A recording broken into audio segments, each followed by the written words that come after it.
Welcome to the GameSmith's Table Talk. This is a roundtable format discussion where I and my guests try to cover 3 tabletop role-playing related topics in 15 minutes. If you know anything about tabletop role players, then you'll know that this is an ambitious goal. Let's head to the table.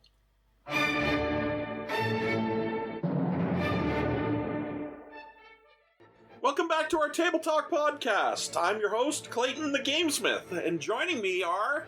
I'm Franklin. I'm Cheryl. I'm Clark. Let's head to the table.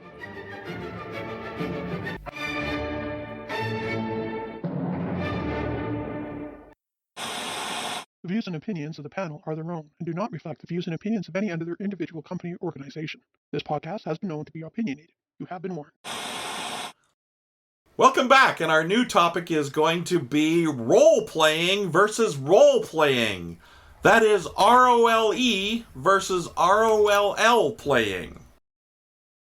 Now, this is a very fundamental thing to our hobby because I have actually played with people who thought role-playing game meant ROLL playing game. That it was all about, because you got all the funky little dice and how many sides are on this and how do I roll this and how do I read this dice, and they thought that's what the whole game was about. Not the ROLE version where you take on the role of another persona and play that persona through this fantasy realm or science fiction realm or whatever game you're playing. And I'm interested in what everybody's feelings on the idea of sitting down at the table and having a role versus a role. I think for me, I was fortunate enough to be introduced to Advanced Dungeons & Dragons by an older group of guys that were like a year to 2 years older. So they already had a strong foundation and a good familiarity with the game. So there was never a matter of what the game entailed, or... You didn't confuse the two roles. Didn't confuse the role with role by any means. But as the years progressed, I definitely like a balance between the intricate mechanics of a game as well as the immersive storytelling of a game.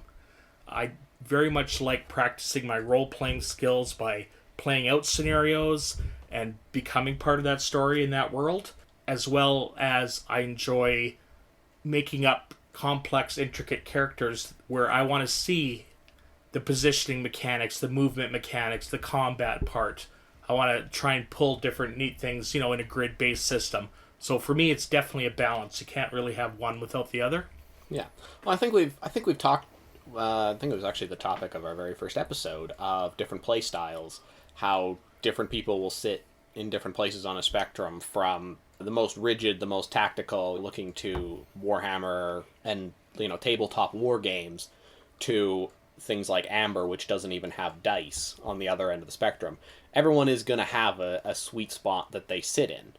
Even within the group, everyone will probably... You'll want to find a game that sort of is in the middle of your group's preferences.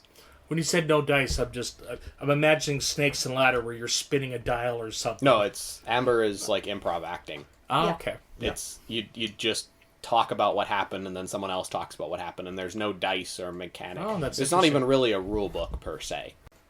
So we've talked about this before. I think the way to take this conversation, to differentiate it from what we've talked about before, is opportunities to blend the two, where you can have one inform the other or reinforce the other. A really good example of this, and as a GM, something you should absolutely be looking for, is opportunities to reward good roleplay with mechanical benefits. Giving the players, say, a bonus on a roll. To take the obvious example, say you're making a diplomacy check in Pathfinder or various versions of D&D against a character. If the player roleplays the conversation particularly well, as a GM, I'm going to give them a bonus on the roll. Give them a mechanical benefit because of their good roleplay. That's a great idea. I like that. Or, also for that, you can just go with how the role playing's going and not make a roll at all. That's entirely possible, especially for social or conversational based skills. Absolutely. Drop the dice entirely. We've played game sessions where we haven't rolled a single dice. 8 hours later, no one's rolled a dice. That's very true. Yeah, because it was a deep immersion story, and just role playing out the different characters and scenarios that took up the majority of the game session. How I feel is D&D, Pathfinder, a lot of other games are really good, as Franklin said, at balancing this sort of thing. There are plenty of people who are not at all comfortable with role-playing situations where you're interacting with a member of the opposite sex. Social situations. You know, where you're trying to seduce somebody, what have you. There's lots of people who are not at all comfortable with playing. So just rolling the dice is perfectly fine. Or other times where you know nothing about the topic. Right? Yeah, you're discussing astrophysics, so I make our check. Exactly. And those are perfectly fine. And I think that's the beauty of the game, too, is that you're playing it around a table with friends. You don't get that same feel, say, doing it over distance or online or something, because... I don't know. We do have somebody here that does do a distance game. How does it feel? I'd say the roleplay does generally suffer. The main issue we've had in my group is that only, out of a group of 5, only one of us has a webcam. Everyone else is just going over microphone. And that definitely losing the motive of facial expressions, of hand motions. I have noticed, actually, because I GM that table, not having a microphone has been a real struggle for me, because I will point at things or gesticulate around, and then I realize, oh yeah, no one can see me. So then I have to go back and describe what I just did. And it definitely does suffer somewhat in that regard. That said, one thing I will say, a real huge benefit we've had of having everyone in a computer in their own houses, having a whisper function or private messages in chat to send information to people, where, say, someone sends a knowledge check. All right, I'm going to send you a whisper of what you know on your knowledge, and then the player can actually deliver that knowledge through the lens of their own character, instead of me telling them and then them parroting it back to the rest of the group. Or what usually happens, what he said. Well, I really like that idea, but let's not forget that we've had notepads at the table for a lot of years where you write things down and you slide it across to somebody, and you can do the exact same thing. I can just generally type faster than I can write. This is true, yeah. I think playing around a table it definitely supports the social aspect of the game, and definitely in my generation that was one of the biggest parts of the game, is that you had that outing with friends. You had different personalities. Some might be a little more gregarious than others and more comfortable with the dramatic role-playing side of the game. Other people may be more introverted and enjoyed, more of the tactical or cerebral parts of the game. Everybody's different, And that was one of the things that, in my experience, has improved my gameplay, is when I see how other people play. It's like, oh, wow, I really like the way that person role-played that character, and I really want to be that level of a game player, and I'm going to totally copy that. And likewise, it's like, oh, wow, they have a genius way of using their miniatures on the tabletop to use the tactical environment, because there's a tree in the way and there's a rock over here, and then they moved around over here so that they could get in a flanking position. It's like, I never would have thought of that. Yeah. And so that physical presence definitely has improved my game over the decades. Yes. And I've also seen with game, like Franklin had mentioned, he does online gaming. I think that's come a long way as well. It has dramatically improved from what I did the first time. As far as you mean by improving the social aspect of the game. Yes, playing by email was not fun. Yeah. But through text and through video, and it's definitely evolved over time where it's more of a social online game. Yeah. And there definitely are still struggles. I found, there's nothing that kills the momentum of a table and good role player on a table faster than someone's connection dying and their voice going all staticky suddenly. Or, not being able to adjust the volume, so one person's coming in really quiet and everyone has to stop and listen to what they say. It definitely has its challenges, but there are things that you can work around once you get used to it, get a little bit of experience doing it. And congratulations to all of our listeners. You got 2 topics for the price of 1. Yeah, this is true. We have gotten on something of a tangent. To bring things back around, something else that I did want to talk about is that there are circumstances where a roll of the dice on the table is only possible because of the role play that has preceded it. A very, very common piece of advice I've seen on GMing forums and online, and a lot of the online reading and stuff I've done, is that, for example, diplomacy is not mind control. If you're going to make a diplomacy check to convince an NPC to do something that you want, you have to explain to me, the GM, how you convince them to actually do that. Because oftentimes making a dice roll just isn't enough. If you're asking someone to go on, do something that's life-threatening, that's illegal, that will have massive consequences for that person, you're going to have to, it's not just a die roll there. You're going to have to explain to me, and ideally, role play out how you're convincing them to do that. And I think that might be a good option if you have, for example, maybe a player at your table who is not, is really having a hard time coming out of their shell.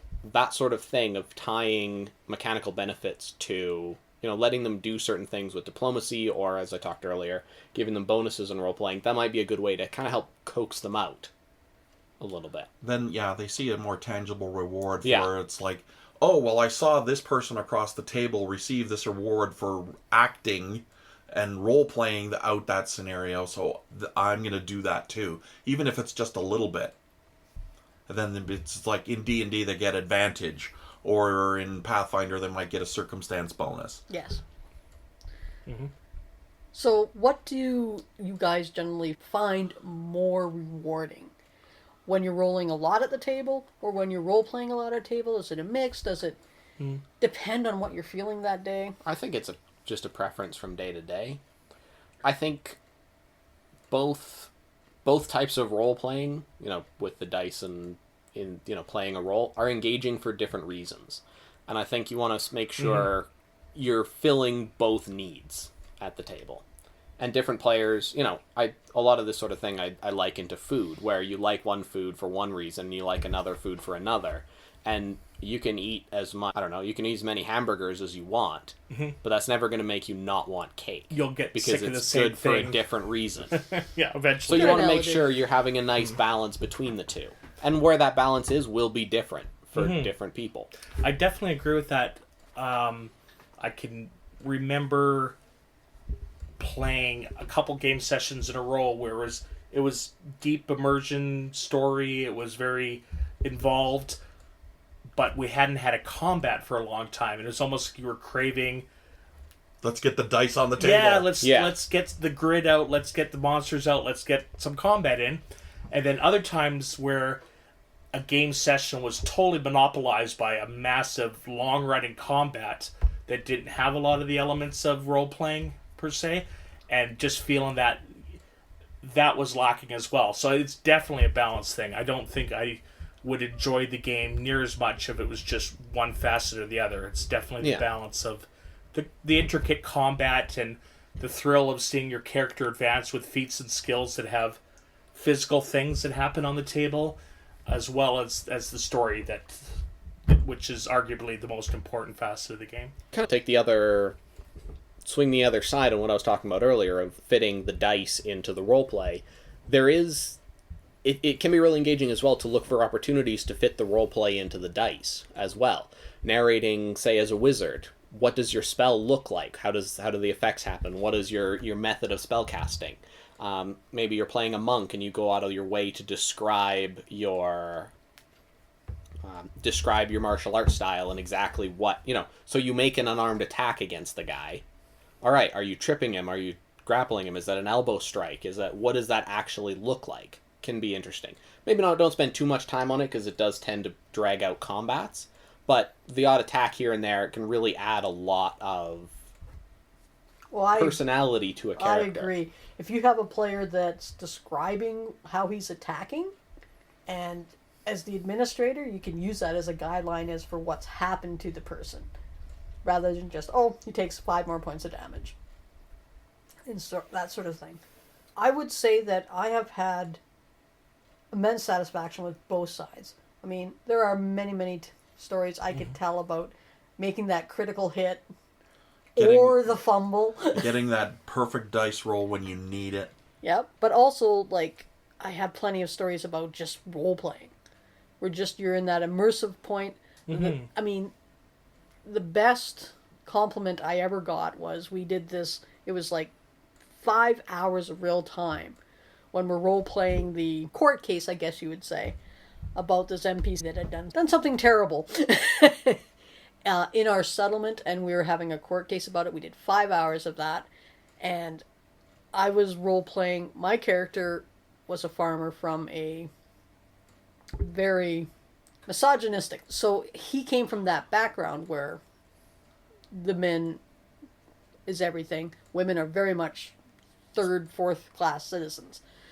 So I was role-playing that from his point of view.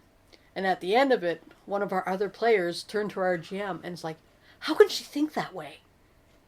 And I'm like, wow, thank you very much. Because for you, my character and me just disappeared into each other.